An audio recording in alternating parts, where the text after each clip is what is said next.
આ ભીમહારની ધરતીના એક એવા જવામર્દ રાજપૂતની વાત કરવી છે. નામ એમનું શંભુજી સોલંકી. મિત્રો, દિવાળીનો સમય હોય છે, બપોરનું ટાણું થયું હોય છે અને શંભુજી સોલંકીની ડેલીએ રાજપૂતી ડાયરો હજી તો કહુંબાને અંજલીઓ લઈ રહ્યો હોય છે અને ત્યાં તો એક માના મારતે ઘોડે ત્યાં પહોંચે છે અને કહે છે, બાપુ ગજબ થઈ ગયો. બાજુના ગામના માણસો આવ્યા છે અને આપણા ગામના ખેડૂતોને મારે છે અને ખરામાંથી તલ ભરી રહ્યા છે. બસ આટલું સાંભળતા શંભુજી સોલંકી પોતાની ઘોડી ઉપર સવાર થઈ ગયા અને ડાયરામાં ઉપસ્થિત રાજપૂતોને કહેતા ગયા કે જલ્દીથી ત્યાં પહોંચજો.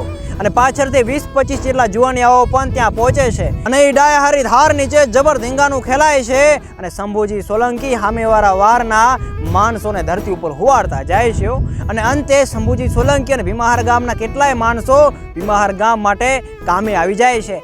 જ્યાં જબર ધીંગાનું ખેલાયું એ જગ્યા આજે ગૌચર જમીન છે અને શંભુજી દાદાની ત્યાં ખાંભી આવેલી છે. આવા તો કંઈક શૂરવીરોના લીધે આ ભીમહાર ગામ આજે પણ અડીખમ અનનમ ઊભું છે અને એટલે જ સાહેબ આ ભીમહાર ગામને આજ સુધી કોઈ ભાંગી શક્યું નથી.